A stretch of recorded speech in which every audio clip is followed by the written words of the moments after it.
Next, Terry Pinkard discusses his biography of Georg Wilhelm Friedrich Hegel, a German philosopher who lived in the time of Beethoven and Thomas Jefferson. Among Hegel's works are Phenomenology of Spirit and Philosophy of Right. Terry Pinkard discusses Hegel's life, his ideas, and his influence on today's political thinkers. His comments are about 45 minutes. Welcome to Bridge Street Books. I'm Philip Levy, the owner, and we're here to celebrate the publication of Hegel, a biography by Terry Pinkard, professor of Georgetown University.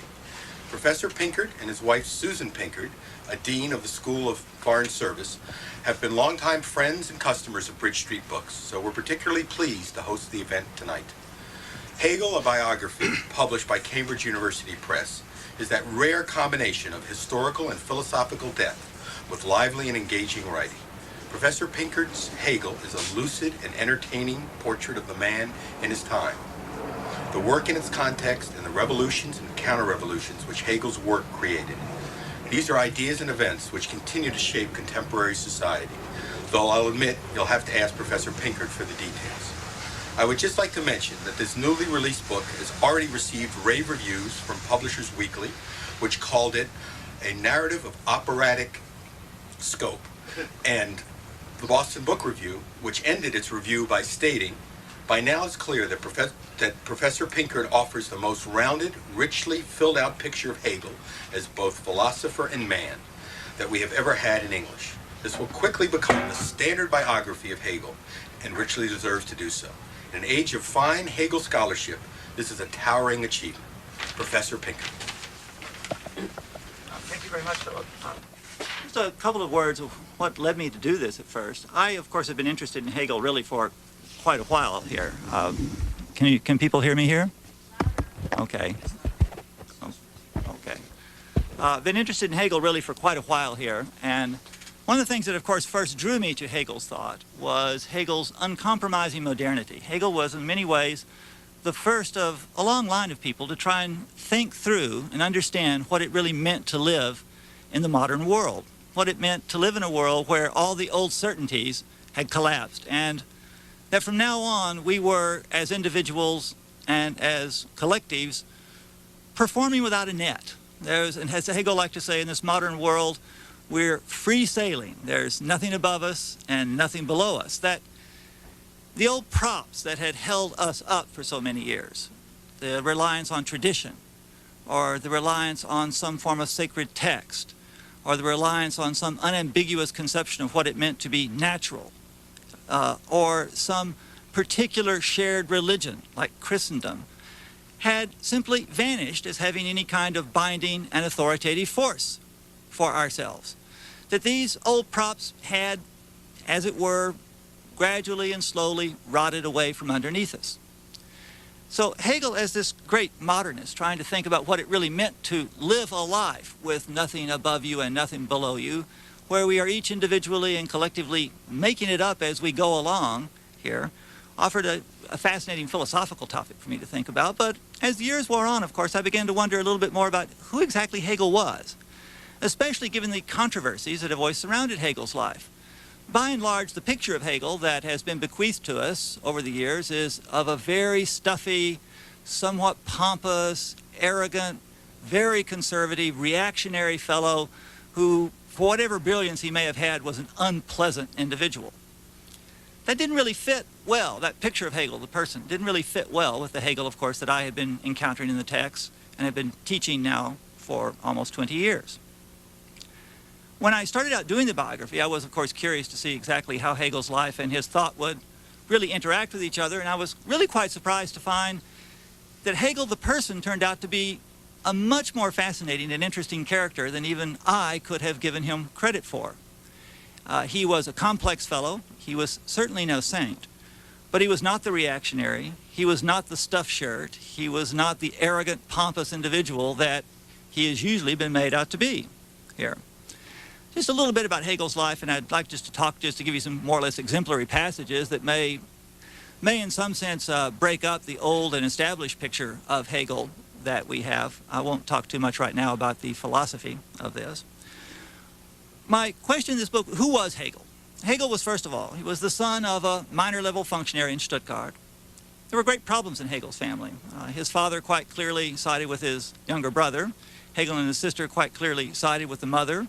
There were immense tensions. When his mother died at the age of 11, and of the same disease that Hegel had at the time, what was described as gall fever, whatever that may have been at the time, Hegel developed a kind of complex about this, of course, being the one who survived the disease, and developed a stutter for the rest of his life. He felt in many ways quite alienated from his family.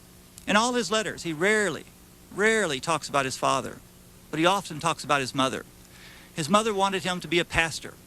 Hegel didn't particularly want to be a pastor, but nonetheless he was sent off to the university in Tübingen, in the seminary there, to study to become a Lutheran pastor. And while there, this young man, who by the way had graduated at the top of his class in his German high school, the gymnasium there, who had graduated at the top of his class, quickly became a rather sullen rebel. He ended up rooming with two other young men who had also been destined to become Lutheran pastors, Friedrich Hölderlin, who was later become arguably the greatest German poet of the 19th century and probably one of the greatest poets in the German language ever, and Friedrich Schelling, who also, in addition to Hegel, became one of the great philosophers and thinkers of the 19th century. They spent about 5 years together. During those 5 years, they formed a passionate love for the French Revolution. Schelling translated the Marseillaise. They had many friends who participated in it. One of their other roommates, a man named Wetzel, in fact, joined the French armies. Rather than taking his final exams at the university, joined the French armies, fought against the Germans, came back, took the exams, went back and joined the French armies, and then realized it was probably not wise to come back a third time, and instead moved to Paris, where he became a leading industrialist and, in fact, a manufacturer of pianos. Another fellow from the same seminary, a man named Reichardt, actually went to Paris, joined the revolution, and replaced Talleyrand as France's foreign minister in the Girondin government. So there was lots of inspirational things going on at the time. On getting out of the university, Hegel, of course, didn't himself do too well, but the first picture I think we can get of Hegel is Hegel as a young man, Hegel as a student at the university. His nickname among his friends, Hölderlin and Schelling, in fact all his friends, there was the old man. The reason he was called the old man was because he was in fact very, very studious. This of course fits the picture of perhaps Hegel the bookworm, but, and this will let you know that university life perhaps has not changed a whole lot in the last couple of 100 years. Talking about Hegel's, in the section of the book where I'm talking about Hegel's reading matter and the book clubs he belonged to and the discussion groups, I come to this point and say, but Hegel's mind was not completely absorbed in such abstruse matters.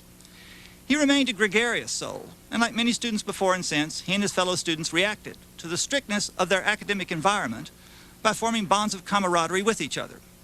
Hegel loved to play cards, something he appreciated as a schoolboy in Stuttgart and throughout the rest of his life, discuss issues with friends, and engage in friendly drinking bouts at the many pubs around Tübingen.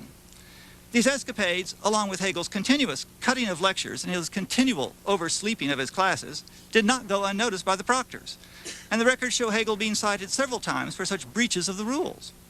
The records also show him being thrown into the student jail for a couple of hours in 1791. His infraction had to do with his having ridden on horseback without permission with a couple of friends to a neighboring village, and then having arrived back at the seminary too late. The reason he gave was that the horse belonging to one of his friends, a Frenchman studying at the seminary, had become sick, and Hegel and another friend, Mr. Fink, had refused to ride back without him.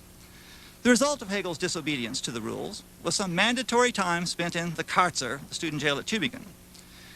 And as is often the case with such students, Hegel also became fond of frequenting the taverns with his friends. His condition on returning to the seminary late one night prompted one of the older porters at the seminary gates to exclaim, "Oh, Hegel, you're going to drink away what little intellect you have left." On yet another occasion, when the porter, same porter I assume, admonished him with, "Hegel, you're going to drink yourself to death," Hegel replied, surely in a slightly slurred and blurry tone, that he had just been out for a little refreshment. His sister remembered Hegel in his student days as a rather jovial sort, who loved both to dance and to visit the ladies. So it was clear that this model student, at least, was no stuffed shirt completely, even when he was the old man in Tübingen.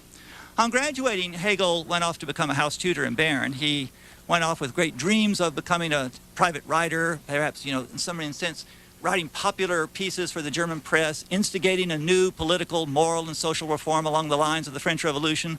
Instead, he found himself as a house tutor in a rather boring place for one of the most reactionary families in all of Bern, and he never had any time to himself. He became actually fairly depressed about all this here.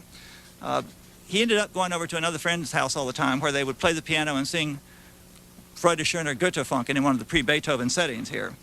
His very first publication, by the way, appeared during this period. It was a translation of a French pamphlet, translated into German, that was attacking the ruling German-speaking Baronese oligarchy, which was led by the family for whom he was a house tutor. He also had a little commentary on it where he looked to the example of the American Revolution and said, you know, something similar should happen in Bern.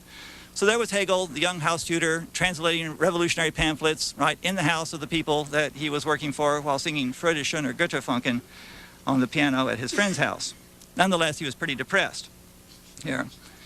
His friend Hölderlin had gone on to a slightly better career. Hölderlin was living in Frankfurt at the time as a tutor to a very wealthy family, the Gontard family in Frankfurt.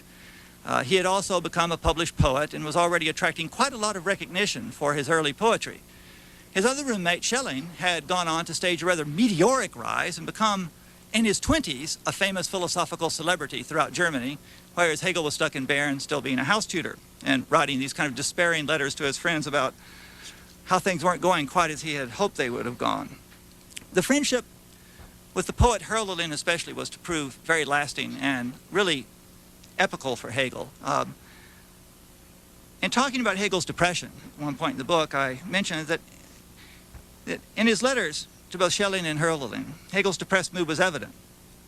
Seeking to help his old friend, Hölderlin began immediately looking for a position for Hegel in Frankfurt. Discovering that a prosperous wine merchant, Gogol, was seeking a house tutor for his children, Hölderlin managed to maneuver an offer of the job to Hegel. He announced this triumphantly to Hegel. The working conditions, he told him, are really quite good, and you will drink very good Rhine wine or French wine at the table. You will live at one of the most beautiful houses in Frankfurt on one of the most beautiful squares in the city, Grossmarktplatz. His employers, the Gogol family, are, Hölderlin assured him, quite sociable, free of pretension and prejudice, who prefer not to associate with Frankfurt society folk, with their stiff ways and poverty of heart and spirit. And of course, best of all, the position is in Frankfurt, a bustling commercial center. Indeed, Hölderlin assured Hegel, by next spring, you'll once again become the old man. The deep emotion Hölderlin felt about being able to reunite with his old friend was only too evident. I am, he told Hegel, a man who has remained faithful to you in heart, memory, and spirit, despite rather variegated transformations in his situation and character, who will be your friend more deeply and warmly than ever, who will freely and willingly share every moment of life with you, whose situation lacks nothing but you to complete its happiness. I truly need you, dear friend, and I believe you will be capable of needing me as well. Hölderlin warmly concluded, I still have much to tell you, but your coming here must be the preface to a long, long, interesting, unscholarly book by you and me. Here. Hegel, of course, accepted the offer and immediately went to Frankfurt. This became a major turning point in Hegel's life. During this period, Hölderlin, who was now becoming more famous as a poet, was still operating as a house tutor for the Gontard family. The Gontards were very wealthy bankers in Frankfurt. The husband, Jakob Gontard, was a good bit older than Hölderlin, but he had married a very beautiful woman who was exactly Hölderlin's age, who had high literary ambitions on her own, and he himself was a bit of a Philistine. There was this absolutely gorgeous-looking young poet hanging around the house, and, well, you can imagine what happened. At one point, when the French army was shelling Frankfurt, in fact, Jakob Gontard instructed Hölderlin to take his wife and children far away to Kassel for a month or two, which is about the worst thing you can do in those circumstances. On returning, Hölderlin was fired from his position, although the two lovers continued to see each other. Since Hegel was still persona grata in the Gontard household, he would be the one who would make the assignations for the two to meet at various places. Another old friend from the seminary, Isaac von Sinclair, in fact, had become the minister in a neighboring principality. Hölderlin was established as a librarian, and Suzette Gontard would sometimes walk with Hegel over to this little town outside of Frankfurt, right, where Hölderlin and Suzette Gontard continued things here. This came to an end in 1800 here. In 1799, Hegel's father died, and as often happens with these kinds of things, Hegel realized that now, at the age of almost 30, it was finally time for him to get a life. He wasn't just going to be a house tutor forever. He had not yet published anything except this unknown pamphlet here, this translation of this French revolutionary pamphlet, which, by the way, most people never knew was even written or published by Hegel. When he died, his family sold it off as they thought it was some kind of odd thing he must have picked up as a student. They didn't even, his own wife and children didn't realize that in fact he had done this here. Right? Think of all the things you don't know about your parents here. In any event, Hegel and Hölderlin had to drift apart. Hölderlin went off to Bordeaux for a while, but on returning and learning that Suzette Gontard had in fact contracted both tuberculosis and measles and had died, Hölderlin had a complete mental breakdown. Hölderlin became a schizophrenic for the rest of his life. He lived until 1843. He never wrote, with one exception, he never wrote again of any kind of major poetry. He had, in fact, instead to move in with a nice carpenter in his family here who agreed to take care of him. And strangely enough, there was a carpenter who was a great fan of contemporary poetry and said, sure, we'll take care of Hölderlin, where he lived in the city of Tübingen in a little house on the river then for the rest of his life, more or less stark raving mad, not knowing who he was, going by various identities, and just spending his time in his room talking to himself over and over and over again here. Hegel's life didn't get much easier. He managed to go to Jena, a center of learning at the time, exactly as it was falling apart, using his very slender inheritance that he had gotten from his father. He was able to support himself for several years, but he was not able to get an actual paying job at Jena. As conditions became worse, the Napoleonic Wars intensified, and the inflation set in, and his meager inheritance began to wear out more and more and more. In 1806, Hegel had no publications, no job, no money, no prospect of a job, and the landlady from whom he was renting his apartment was pregnant by him. And as Napoleon was shelling the town of Jena, Hegel managed to complete his first major and most important work, The Phenomenology of Spirit, in a period when he was immensely depressed and, shall we say, had a lot of other things on his mind. It was there that Hegel really formulated the typical Hegelian view of things, that we cannot understand ourselves outside of our own history, that who we are has to be understood in terms of who we had to come to be in light of all this kind of contingent past, and that now was the time for us to make the most sense of who exactly we were in this now free-floating modern world here.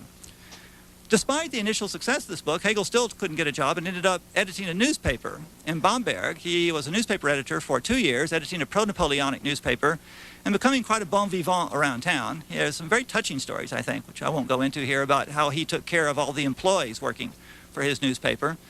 And finally, he was able to get a job at least teaching, but this was at a high school in Nuremberg. So in 1808, he went to Nuremberg to assume position to teach roughly 300 to 400 students, several different classes. He was in charge of all philosophical instruction for the newly reorganized Kingdom of Bavaria, and he also had to run the entire school district, basically, in this area. During this period, he completely resuscitated the gymnasium there. He also wrote and published his book, The Science of Logic. He started working on the rest of his system to get ready this Encyclopedia of Philosophical Sciences, which was finally published in his last year in Nuremberg in 1817 there, and came out after he had moved to Heidelberg. He also managed during this period to buck all the trends, and despite the fact that there was no money available, he managed somehow to get the money to set up the first women's school, which was in fact not only instituted to teach young women all the way through high school, but was in fact taught by women. A young Ms. Eisler, who had applied to come to the gymnasium where Hegel was teaching and was turned down because she was female, was instead accepted as the first head and principal of this gymnasium. The gymnasium later merged with Hegel's old gymnasium in 1831.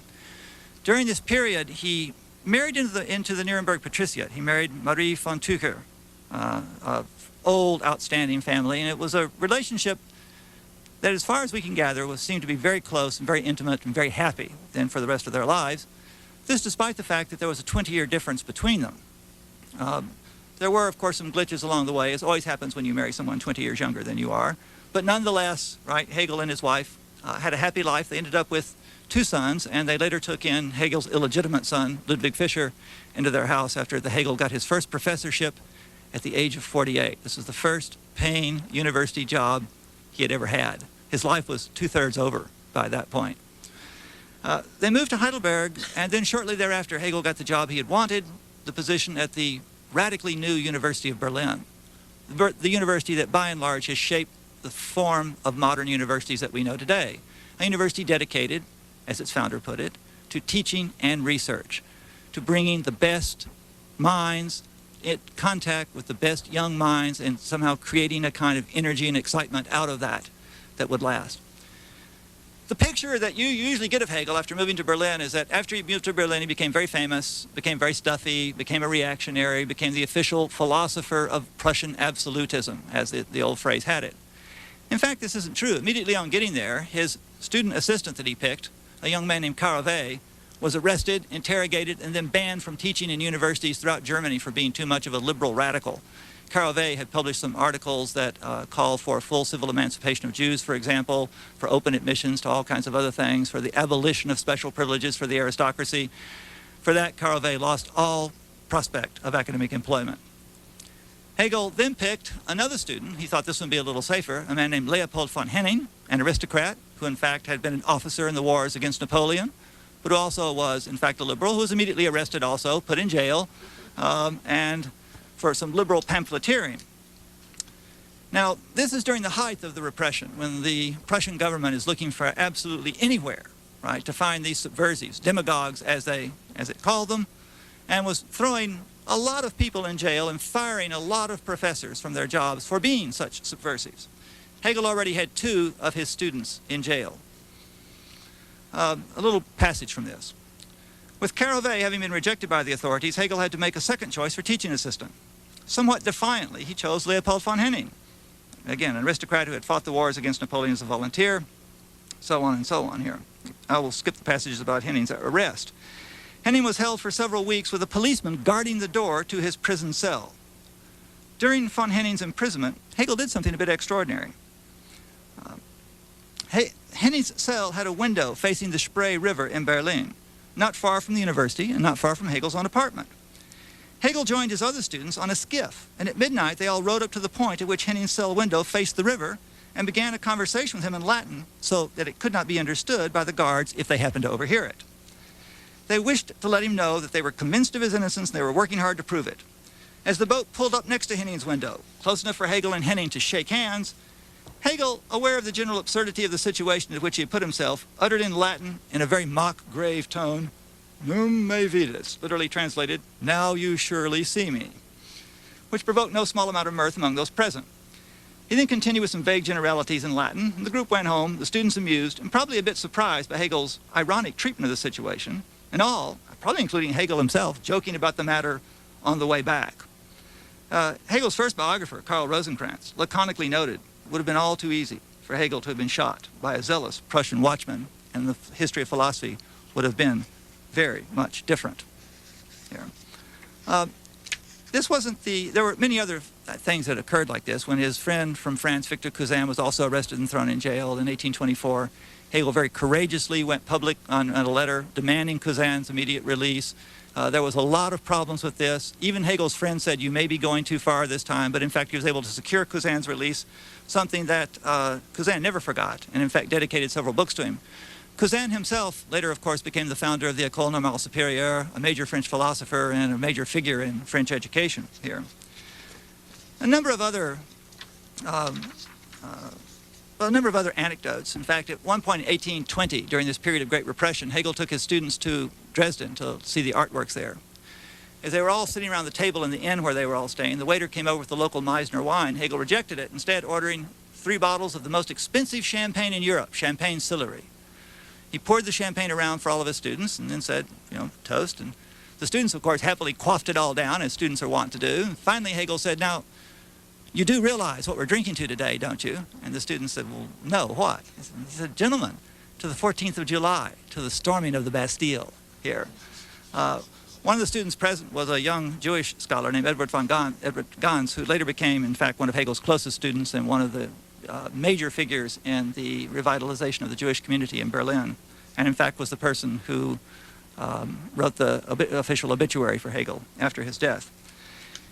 There was another fellow Hegel was great friends with in Berlin, a man named Moritz Safir, who was a Jewish humorist who used to dress outrageously. In fact, he wore different colored wigs all the time, sometimes blonde, sometimes blue. He was a famous jokester. None of the jokes really come across, I think, nowadays, but a very funny guy here. Hegel was one of his closest friends. Saphir, in fact, used to come over to the Hegel household all the time. Hegel's friendship with Saphir, this is from the book, was typical of his dual life, as Hegel's son described it. Ever the proper bourgeois professor, Hegel also had a need to hang out with swift-tongued artists, bohemians of various stripes, and figures somewhat on the margin of things. Both Hegel and Gans were Saphir's friends and shared many evenings together with Saphir. Saphir even embroiled Hegel, or, well, Hegel embroiled himself in what turned out to be a legendary comical incident among that crowd in Berlin. In May 1826, a man named Karl Schall came to Berlin.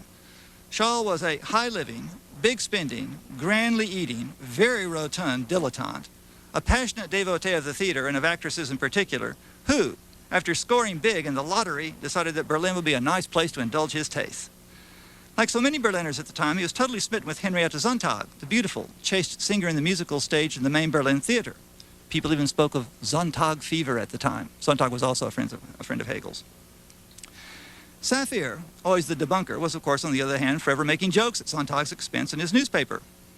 As Sontag announced that she was leaving Berlin for Paris, a group of admirers, including Schall, met at the Café Royal in Berlin the night before her last performance to plan an homage to her, finally deciding they would litter the stage with poems written in her honor immediately upon conclusion of the final performance. Saphir remarked that he too would throw a poem onto the stage, but in honor of one of the members of the chorus, a young woman of, as it were, tarnished reputation. Schall exploded at this perceived insult to Sontag, and claiming to defend Sontag's honor against Saphir's insults, challenged Saphir to a duel, which Saphir accepted. The challenge was itself already absurd. Schall, whose size was round and grand, even joked that Saphir, tall and very thin, would not make as good a target as him. The duel was set for the next day. Schall and his second showed up. Saphir showed up alone. All waited tensely for Saphir's second to appear. Who, after all, in Berlin would agree to be the second for that outrageous Jewish humorist? Finally, a black taxi coach pulled up, bearing Saphir's second, and out stepped, of all people, Hegel? All of which suddenly gave the scene, as one observer put it, an irresistibly comical air. From that moment on, it was clear that no duel was going to take place. Hegel persuaded Schall, he was also one of Schall's friends, to apologize to Saphir, and everything was put back in order. Berlin wit had won the day. Here. Hegel continued to battle with this. In 1826, there was a large birthday party celebration for him, which, because his birthday was so close to the king's, made the king very angry and the king then personally banned all future publication about private birthday parties. It was, in fact, bad enough that Hegel decided that next year for his birthday, he'd better spend it in Paris. So he went to see his good friend Victor Cousin, where once getting there, Hegel, who was a tremendous Francophile and loved Paris, he called it the capital of the civilized world. He wrote back home to his wife and said, from now on, we're speaking French, right, at home, so on. He also found that, nonetheless, although he really liked French food, it kind of got the better of him, and he became ill with indigestion, and in fact ended up eating at a German restaurant the whole time he was there. Here. There is, throughout this, of course, Hegel's friendships with his two earlier best friends, Schelling and Hölderlin, always continued to be in the background. Schelling had gone on to become quite famous, but after 1809 had ceased publication, although he continued to be a major figure in German intellectual circles. Schelling also became quite upset that his old roommate had eclipsed him in fame, and he began to grumble to everybody around about how wrong it was that Hegel had become more famous than him. Because after all, Hegel, he said, stole all his ideas from me here. Everything he knows, he got from me, and he just put it in slightly different terms. You know, I knew that guy back when, and let me assure you, he's not as smart as I am here. And then, of course, there was the case of Hölderlin. At one point, Schelling and Hegel had even talked about trying to take care of Hölderlin themselves, but they had agreed that this was just not going to be possible given Hölderlin's rather deteriorated state. On March 6, 1830, Hegel was invited as the rector of the university. By this time, he'd become elected as the president of the whole university, to attend a luncheon with the Crown Prince, the Crown Prince's wife, and other members of the royal court. There was some discussion among members of the court as to what they should talk about with their celebrity philosopher, and at first the conversation seemed to stall. In order to break the ice, Princess Mariana, the Crown Prince's wife, asked Hegel about his old friend, Isaac von Sinclair. The princess was Mariana of Hessen-Homburg, the little town, of course, where Hölderlin had been the librarian. Her father had been the Landgraf of Hessen-Homburg, for whom Sinclair had been the minister. Sinclair, in turn, remember, had employed Hölderlin as the librarian during Hegel's stay in Frankfurt. Her older sister, Augusta, had in fact in her youth had a great crush on Hölderlin. Hegel suddenly came alive. His own memories of the heady days in Frankfurt with his friend Hölderlin, now apparently living in the darkness of mental illness in Tübingen, welled up, and he began to speak with great spiritedness about the area itself, remembering the name of each small hill that lay between Frankfurt and Hamburg vor der Höhe, nowadays Bad Homburg, hills that he had so often walked with Sinclair and Hölderlin. In her diary, her diary's never been published, in her diary the princess noted in an almost Proustian voice, at that point he began to speak of Hölderlin, whom the world had forgotten, of his book, Hyperion, of which had constituted an epoche for me on account of my sister Augusta's relations to them. And I found by the sounding of this name a true joy. A whole lost past went through me. It was a remembrance awakened as otherwise would be done through a smell or melody or sound. The princess recalled her vivid memories of seeing the sun coming through the window and seeing the Hyperion, Hölderlin's novel, bound in green lying on the windowsill. Hegel spoke of his now lost times with his old friend. It was not the first time in Berlin that Hegel had thought of his old and at one time dearest friend. In fact, Hegel had been a participant in an effort to get Hölderlin's works published in Berlin. A fastidious lieutenant in the Prussian army, a man named Johann Heinrich Diest, had led the effort, engaging several Prussian ministers, Princess Marianne and Hegel himself, who had offered much advice and spoken of the conversations that he and Hölderlin had pursued on the topics of Hölderlin's dramas. But alas, Hegel had to tell Diest he personally had no manuscripts of Hölderlin's to offer for the edition. And finally, in 1822, a new edition of Hyperion was published, followed by new volumes of Hölderlin's poetry in 1826. Hegel never mentioned Hölderlin in his writings or his lectures. For Hegel, Hölderlin seemed to have been just an old friend. He tended, no doubt, to see Hölderlin as someone who had not completely worked through the common revolutionary project that he and Schelling had begun as youth in the university. But it was clear, even though he'd never spoken of him, he'd never forgotten the person who had the most influence on him and had been his dearest friend. For a moment with Princess Marianne, Hegel was not thinking of the present, but was lost in his youth again, reliving in memory his Frankfurt days. Hegel rose to a position of enormous celebrity in Berlin, and I think one of the things that's interesting is he never abused his position. In fact, he used it to help out young scholars. He was especially interested, and always especially interested in helping young people, tirelessly working to try and get them jobs in the university settings and so on, and also continuing his efforts to reform things. He even founded a popular magazine, the Yearbooks for Scientific Criticism, together with Edward Gans, to more or less popularize this kind of view. He suffered from a gastrointestinal illness, and the last year of his life was really one which gave great difficulty. He went to the opera almost every night, but then he quit going out at night. He was really quite sick all the time. His wife noticed that he just wasn't his old self again, although he could be very lively and very animated, and his lectures were now drawing people by the hundreds, sometimes by the thousands. He had become, as one person in Berlin put it, a European phenomenon. There was nothing that happened in Berlin, either a new building put up by an industrialist, a new opera that was being performed, or a new play being put on the stage, but all of Berlin asks, what does Hegel think about it here? On coming back, there was a cholera epidemic in Berlin in 1831. Hegel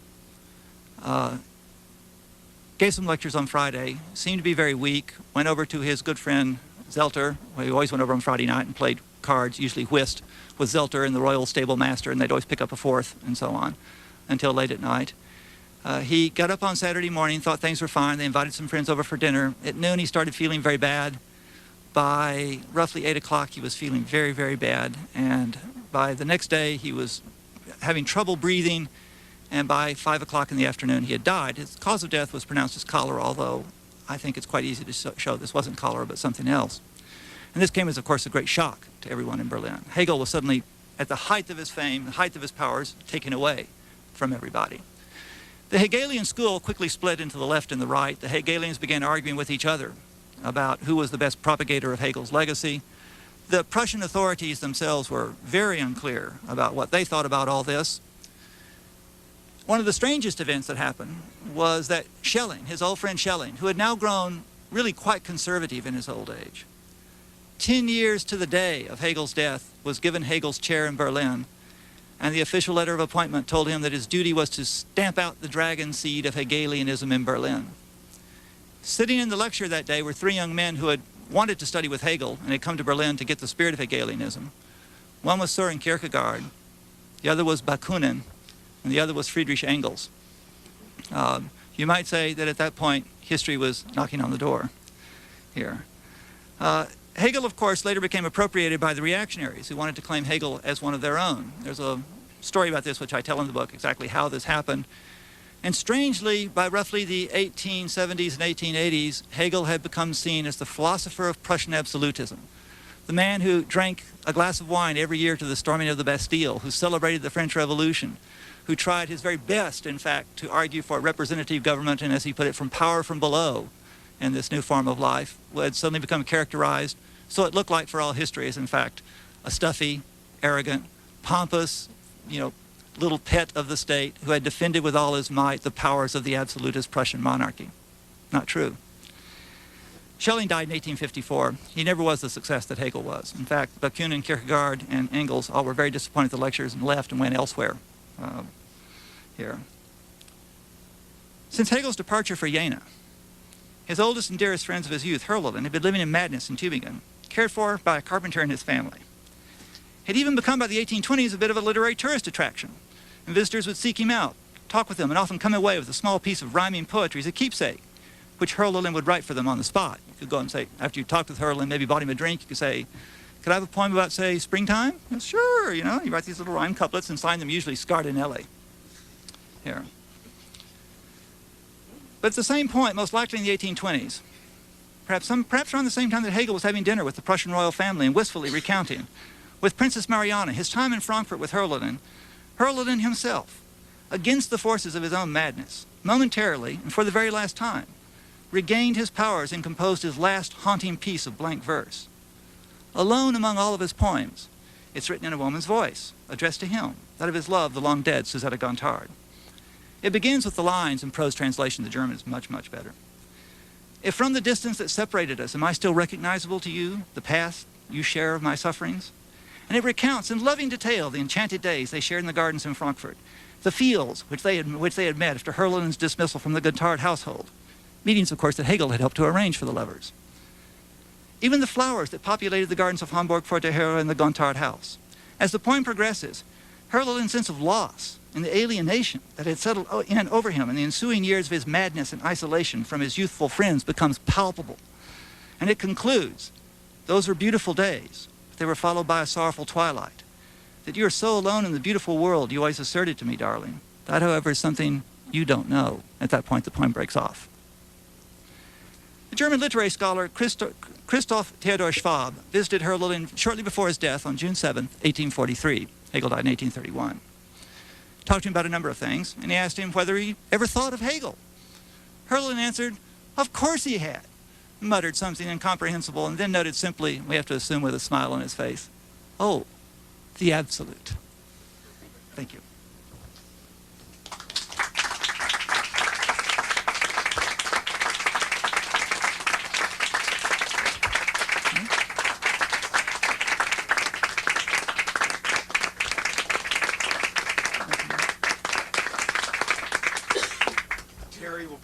Happy to entertain a few questions if you'd like to ask something.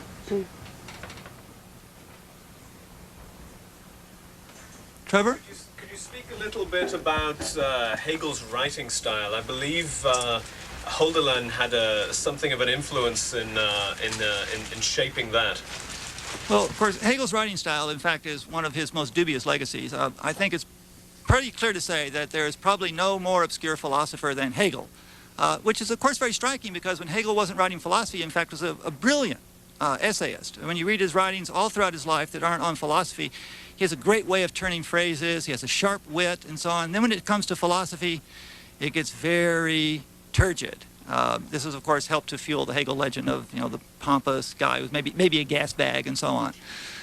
One of the things that Hölderlin had developed already in the late 1790s was a view that modern life really required something very different, and that it required, therefore, a new language. In fact, Hölderlin had gone so far as to say that it required a new mythology here, a mythology of reason, he called it, a new sensibility.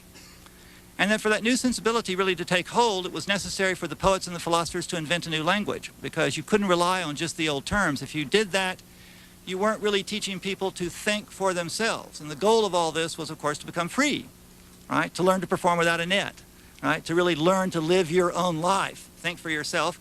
And to that end, Hegel then quite defiantly, throughout all his life, even though he was always told, right, that his writing style was obscure, said, no, I want to write in this kind of way here, something, again, he picked up from Hölderlin. I want to write in this kind of way that forces the reader to sit down and read the book more closely here. I don't want to give them the easy way out. I want them to be able to read the book so that they learn to think for themselves, in this case. He followed this out in his own life. For example, he pioneered the use of teaching assistants. The notion of teaching assistants is actually one of the things that we also owe to Hegel. And one of the things that he liked to use teaching assistants for was so that the students could get out from under his thumb in the lecture hall and discuss the matter, even disagree with him, and so on. So this was, in fact, something that he picked up from Hölderlin, although I think we can probably say in retrospect this is not one of his best legacies, and in fact not his most successful effort in this attempt to create this new language. Now, had we all been talking Hegelese for the last number of years, as in fact people in Europe are used to doing, it wouldn't seem quite as turgid as it does to our more timid Anglo-Saxon souls over here. Yes? Terry, this is from the balcony. Ah, there. Could you say a word about Schopenhauer and Hegel? I think Schopenhauer, the kindest thing he said about Hegel was that he was a blowhard. Yes. Yeah, Arthur Schopenhauer, of course, had no good words to say about Hegel. For him, Hegel was just the paradigm of everything that academic life and philosophy should not be. And in fact, a lot of the Hegel legends, the bad ones, all circulate about Schopenhauer, come from Schopenhauer. Schopenhauer tells the story that at his thesis defense, Hegel more or less inserted himself into it, asked some fairly stupid questions that showed that he didn't understand anything about modern science, and was shown up by all the scientists, and that, was just typical of Hegel. Of course, one of the things we do know, Schopenhauer, after getting his degree, nonetheless, defiantly offered lectures at the same time as Hegel. This was quite an act on the part of a 20-something youngster to do. You must remember, in those days, professors not only drew a salary, you also were paid by each individual student for the lecture. You had to buy a ticket to be able to attend the lecture. So to offer lectures at the same time as another professor here was in effect to challenge his means of livelihood. So this was not taken very lightly here.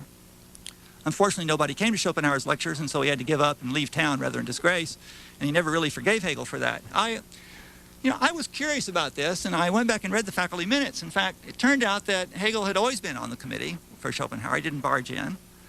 And that Hegel asked him some questions having to do with the relations between reasons and causes, that a zoology professor said, oh, we don't make that distinction in zoology. And once Hegel saw that Schopenhauer didn't get it, at least as he thought he should, he said, well, your answer's good enough. And although the other members of the committee weren't in fact in favor, Hegel passed Schopenhauer on his dissertation. When Schopenhauer offered his class at the same time as Hegel, the rest of the faculty were outraged by this. They thought this was an insult to a Berlin professor, and the young man should be chastised, perhaps even punished and so on for this act. And Hegel is on record in the faculty minutes saying, that's way out of line, we shouldn't do this, we should be a lot more tolerant about these kinds of things. He is, after all, very young and so on. Of course, Hegel probably also knew nobody was going to go anyway, but nonetheless, right, in fact, Hegel was, again, I think, doing the right thing there. So the relation between Hegel and Schopenhauer is itself an interesting piece of, as it were, real history as opposed to the mythology that Schopenhauer has given us over the years here. Any other questions? Yes. Here to give a biographical gloss on Hegel's situation when he wrote The Philosophy of Right. Hegel wrote The Philosophy of Right. It was published in 1820. He had already pretty well written it in 1819, roughly. There's another myth about Hegel that says that he had composed The Philosophy of Right, and then when 1820 rolled around and all these anti-subversion laws came into effect, that Hegel then rewrote the whole book. In fact, I think it's easy to show that the manuscript was already in press before the subversion laws had come in. What happened was that the publication date got put off because the censor had to read the book in this case. It was during this period that Carovay and von Henning were in jail here. So at this period, there was a period of intense political anxiety here. Hegel did not change the book and so on, and in fact published a book which in many ways was going against exactly what the conservatives in Prussia were arguing, because in that book he argues for a representative government. He argues for a full set of rights that individuals should be clothed with, as it were, before they ever come into contact with the state, and so on. So none of the institutions that he argued for were actually in place. And of course, the striking point, the book argued for a constitution which the king had promised, but which in fact he never fulfilled. And so that's the biographical gloss is in fact that. Now, you're probably thinking, though, of the preface where Hegel says the rational is the actual and the actual is the rational, because at the time, all of Hegel's enemies, in fact, jumped on that and said, see, Hegel's become conservative. Hegel thinks that what is right, and everything that happens to exist in Prussia is as it ought to be here. Hegel was quite stung by this criticism because he made it quite clear he had thought that by this is now a little technical, by the phrase actual, the German term is wirklich, that comes from the term to be effective. What he meant by that was, in fact, that it's no use proposing, say, an ideal moral theory that can't be effective. It's got to have some grasp in people's lives. It's got to be able to move them. So constructing an ideal utopia is just pointless, right? For it to be, it can't even be said to be rational to construct an ideal utopia unless you've got some way of bringing it about. In 1824, the first edition of the Brockhaus Encyclopedia, there was an entry on Hegel. And from what we know, Hegel apparently contributed quite a bit to the entry, although it was written supposedly by Professor Wendt in Leipzig, who also was one of Hegel's friends. And in it said, people have attacked Hegel, for being rather conservative and saying that everything that is right. Nothing could be further from the truth. As he himself has said in conversations, I have never meant to defend the interests of the powerful, and so on, at the expense of other classes. So Hegel himself was rather stunned by the reaction, although one has to say that he could have put things a little more differently. Perhaps a little more, yeah. Does that give you enough? Okay. Any other questions? Well, thank you very much, Terry, for whetting our appetite and giving us a reason to get the whole story by buying Hegel. Thank you very much. Thank you very much for turning out.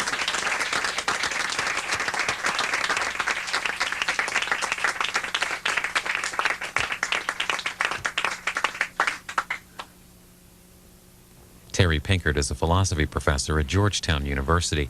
He's the author or editor of 5 previous books. His biography of Hegel is published by Cambridge University Press.